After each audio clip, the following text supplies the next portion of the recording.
Okay, PARCA Section 6 has an extra 6.6 section, and it covers cybersecurity, DOS attacks, worms, ransomware, and IOCs. Cybersecurity, computer security or information technology security, is the protection of computer systems from theft or damage to their hardware, software, or electronic data, as well as from disruption or misdirection of services they provide. Cybersecurity is the practice of protecting systems, networks, and programs from digital attacks. So really for that, you just need to know the definitions of cybersecurity. A DOS or denial of service attack is an attack meant to shut down a machine or network, making it inaccessible to its intended users. DOS attacks accomplish this by flooding the target with traffic or sending it information that triggers a crash. In both instances, the DOS attack deprives legitimate users, employees, members, or account holders of the service or resource they expected.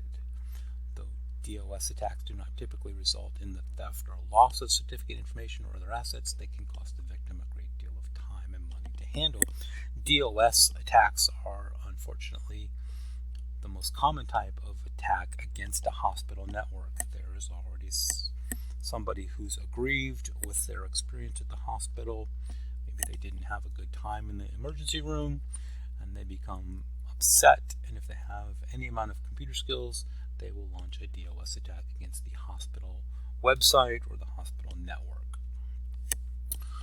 A computer worm is a subset of the Trojan horse malware that can propagate or self-replicate from one computer to another without human activation after breaching a system. Typically, a worm spreads across the network through your local area network connection. Computer worms use recursive methods to copy themselves without host programs and distribute themselves based on the law of exponential growth, thus controlling and infecting more and more computers in a short time. Worms almost always cause at least some harm to the network, if only by consuming bandwidth, whereas viruses almost always corrupt or modify files on a targeted computer. So you get a worm into your system, it's going to eat up a whole bunch of bandwidth, and your packs will run slow. Ransomware is a form of malware that locks the user out of their files or their device, then demands a payment, often in cryptocurrency, to restore access. Ransomware uses asymmetric encryption. The attacker makes the private key available to the victim only after the ransom is paid.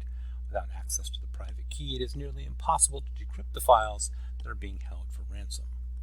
Ransomware has quickly become the most prominent and visible type of malware. Recent ransomware attacks have impacted hospitals' ability to provide crucial services, cripple public services in cities, and cause significant damage to various organizations. So you can imagine if an unhappy person was to use a form of ransomware to get into your system and lock everyone out of the PAC system, and then they would only let you back in once you paid them. That would be a very bad day as a PAC system administrator. Indicators of compromise, IOCs, another three-letter acronym. Indicators of compromise are pieces of forensic data, such as data found in system log entries or files, that identify potentially malicious activity on a system or network. Indicators of compromise aid information security and IT professionals in detecting data breaches, malware infections, or other threat activity. By monitoring for indicators of compromise, organizations can detect attacks and act quickly to prevent breaches from occurring or limiting damages by stopping attacks in their earliest stages. Now, PARCA doesn't want you to know what these IOCs are. They just want you to know the acronym IOC means indicators of compromise, and your internet security people should be watching your files for these indicators of compromise. Whenever you do a DOS attack or a worm or a ransomware, you're going to leave bits of data in the system that indicate what you're doing. Pick those up. You can stop these things before they get started and become a real problem. And that is section 6.6. Thank you for watching.